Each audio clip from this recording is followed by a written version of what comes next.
Hi, I'm Larry Puckett, the DCC Guy. Today on the DCC Guy, I want to talk about a project that I wrote about in my DCC Corner column back in the June of 2018 Model Railroader magazine. Specifically, I talked about installing a LokSound decoder in this H-16-44 locomotive. So today, I want to show you how that's done. So stick around and we'll get started in a minute.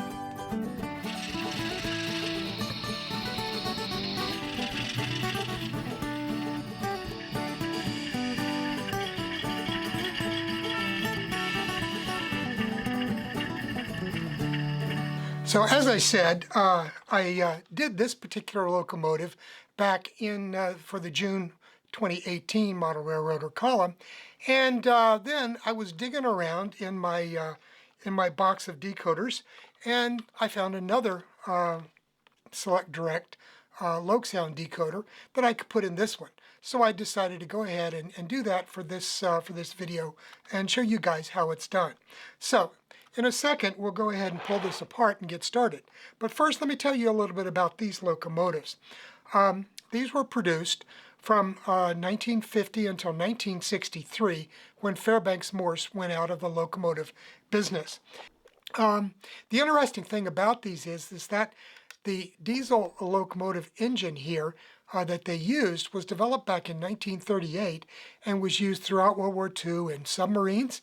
It got use in various other marine applications, and a more modern version of it, the 38ND-8 is used as backup power on nuclear submarines even today. So the engine has been in constant production since 1938. Very interesting development, but of course Fairbanks Morse, they went out of the diesel locomotive industry, but they didn't disappear completely. So what I want to do now is tear this apart and show you how you go about replacing the factory installed circuit board decoder for these. So let me go ahead and we'll refocus down on the workbench and we'll start pulling things apart. Okay, what I have here is another one of these. I've got two more of these to do. So I have an undecorated one here, one that's not been converted, to show you. And you can see this is the original decoder that came with these. It was an interesting design produced originally by Lens for Atlas.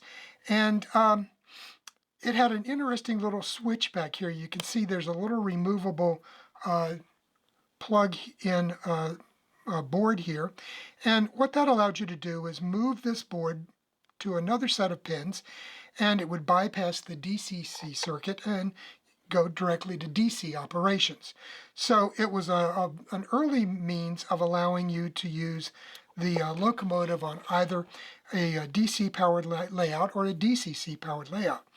As things got more reliable as far as analog conversion technologies, they stopped making these. But they did appear for a few years on various Atlas locomotives.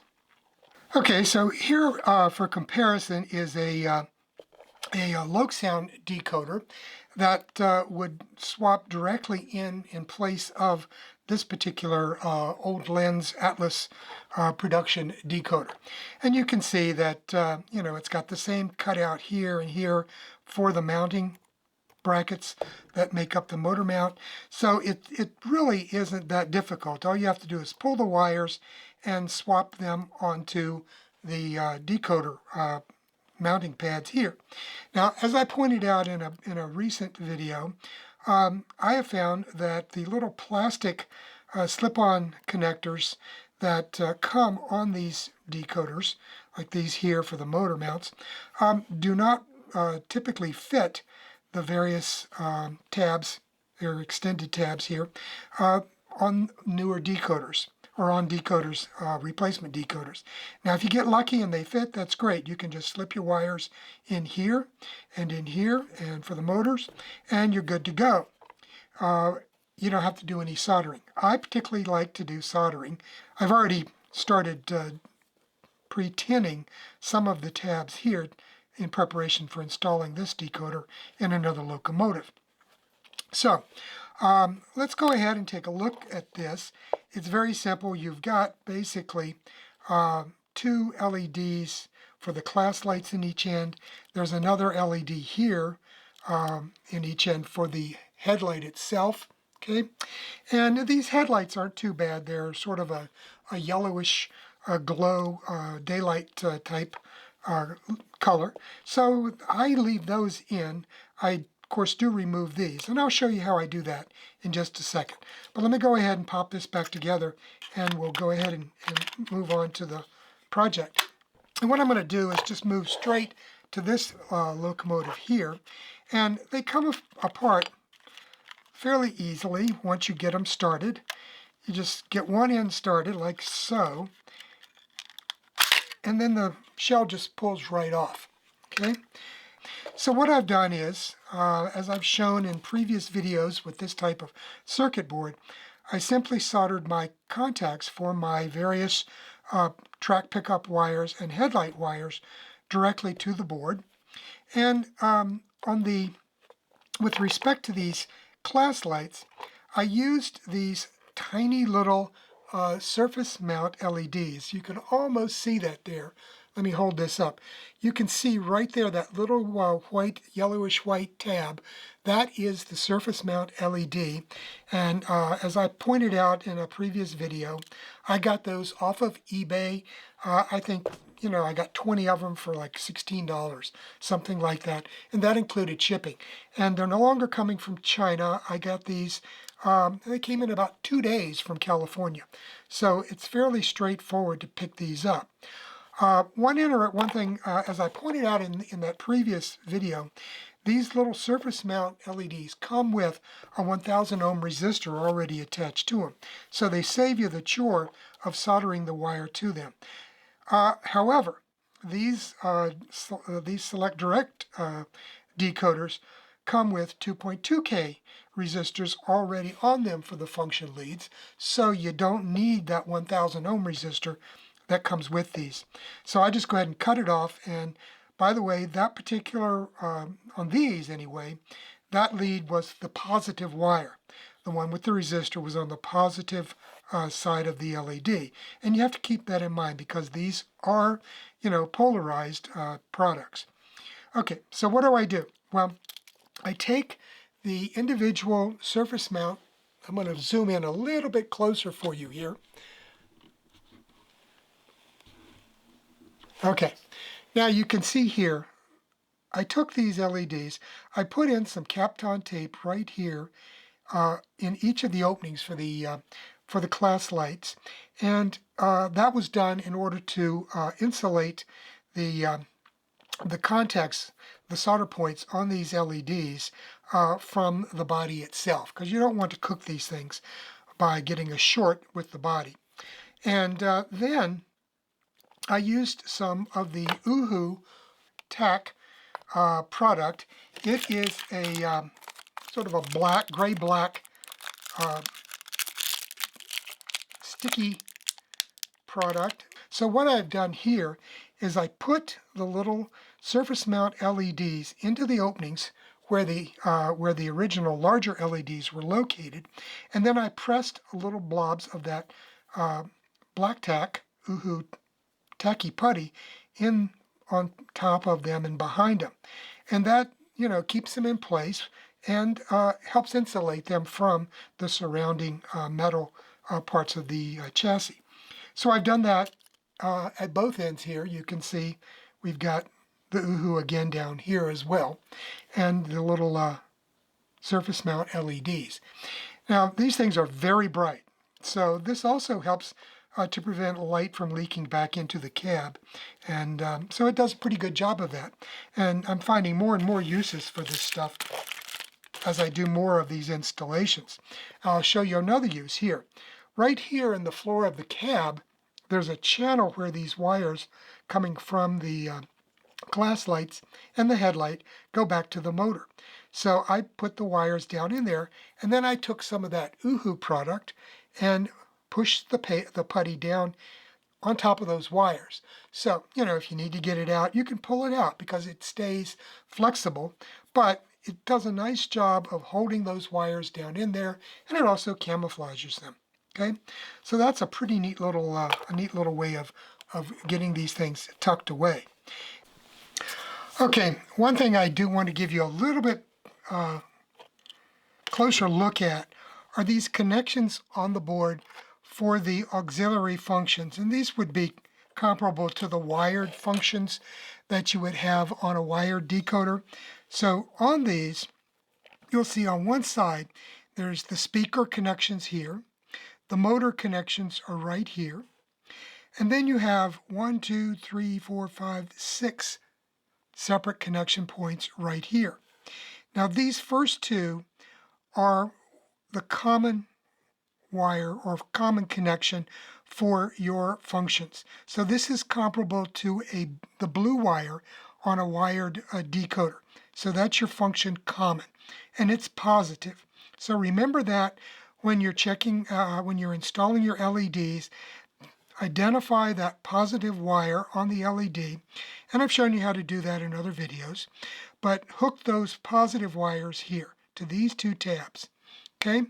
And then your negative tabs, or your negative wires, would go to your function leads. Okay, so this is in terms of LokSound and what they call these. They're AUX, or aux, or auxiliary, however you want to put it. Aux 1, 2, 3, and 4. Okay? Okay, so the LEDs at this end of the locomotive are attached to AUX 1, and at the other end of the locomotive, the cab end, are attached to AUX 2. And this is already set up in the LokSound sound package for the H-16-44 locomotive, and F6 on your throttle controls aux 1 and aux 2. And they're set up to be directional. So when this end of the locomotive is moving forward, then the headlight, or these class lights, and the headlight are on. When this end is moving forward, or in that direction, these class lights and headlight are on. So it's set up directional. Okay. Now, if you want to get into the programming of LokSound, you can probably figure out a way to get around that. I haven't gotten that deep into it yet, let me tell you. And let me also point out that as of the time that I videotaped this, they still do not have an H-16-44 sound package for the LokSound version 5 decoders. Okay, I got ready to do another one of these, and I couldn't because there's no sound package available yet. This is the wired version of the locomotive. You can see my commons are connected. I'm going to zoom back in. My commons are connected right here. Okay, there's two sets of wires going here. And then the LEDs from this end are connected here. LEDs from the opposite end of the locomotive are connected here. Okay, and then your motor leads are connected right here. Okay, and the speaker is here. Okay, so it's very, very straightforward. And again, it just pops right in on place of the on top of the motor using the little clips that were provided originally for the original circuit board that came with the locomotive. Now, I keep saying forward. On the Southern Railway, the long hood was designated as forward in this particular series of locomotives. You can see right here the long hood end. There's a little F right here. That means forward. And the Southern did that on their RS3s. They did it on these locomotives.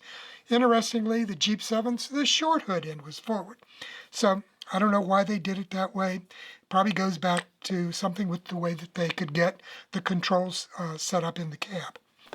Now, one thing you'll find is there just aren't a lot of places on these to hide a speaker. Even a sugar cube, you're challenged to find a spot unless you want to stick it in the cab here. And it's a shame to do that. You've got a nice little cab control console here. And so what I prefer to do is use these types of enclosures that are produced by Brian Bianco at Streamline Backshop. And that's at SB, as in boy, S 4 the numeral 4, dcc.com. So SBS4dcc.com. And he sells these enclosures with a sugar cube speaker so that you can look those up on his website, and you'll see that it's curved. And that curvature is designed to fit the cab roof, okay? So these will fit up inside the cab roof. And if you look down in here, you can see where I've installed a sugar cube speaker inside the cab roof here using a piece of double-sided foam tape on the back of this. And then I have my wire coming from that with its male connector on it. You can see that little guy right there. So it dangles down. So then it becomes a simple matter to make a connection between here, and you're ready to go. So let me go ahead and I'm going to set this here so I can get to it easier. Okay, so now let me show you. This is a fairly simple connection. I keep these short, and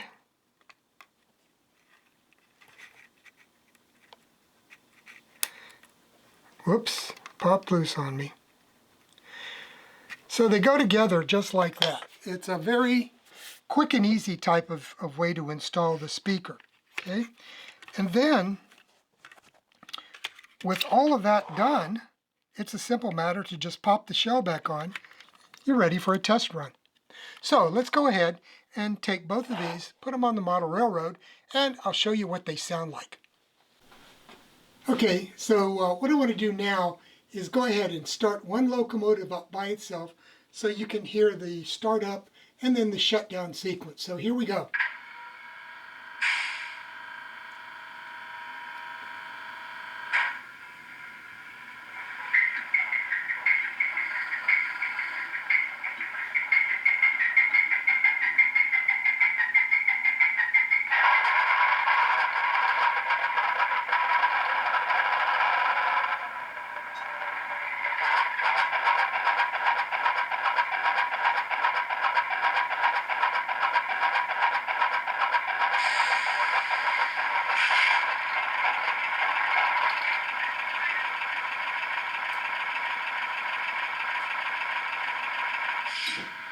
Okay, that one failed, so he's going to have to try again.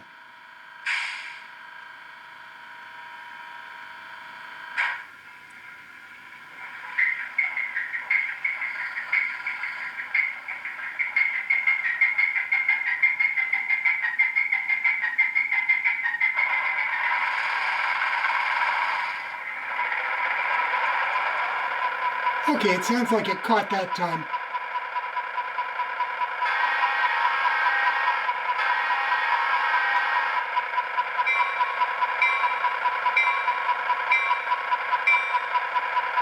Okay, let's try shutting her down.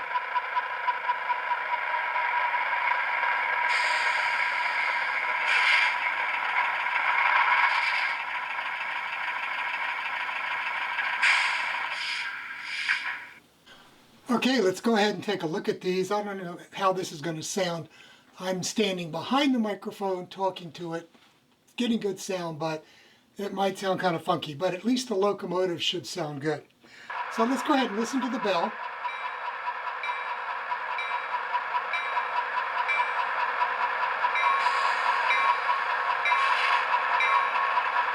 It's got a nice, crisp, clear bell sound.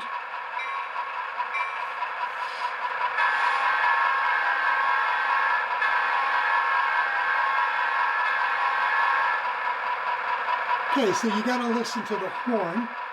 Now I'll rev it up a little bit. Can't go too far.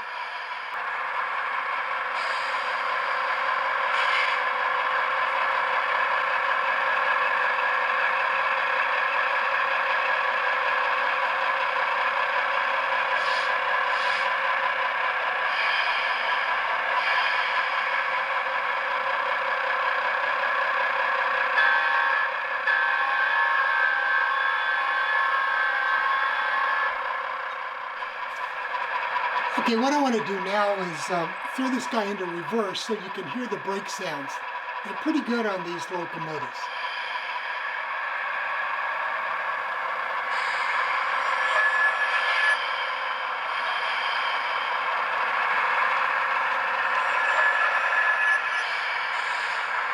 Okay, let me go ahead and turn on the headlight.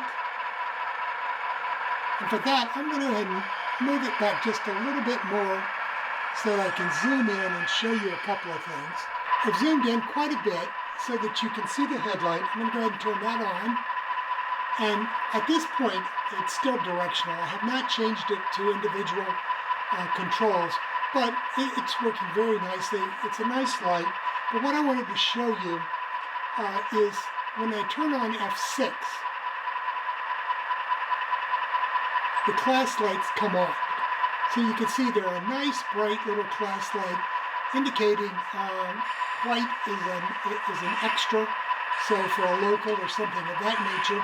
Well, that should give you a pretty good idea of how you can go about installing a LokSound decoder in your own H-16-44 locomotive. These Atlas installations are fairly straightforward, no matter whether you're using a LokSound decoder or a Soundtrax or some other brand. That simply swaps in for the existing circuit board in the locomotive. So go ahead, give it a try, and let me know how it works out for you. Take it easy now.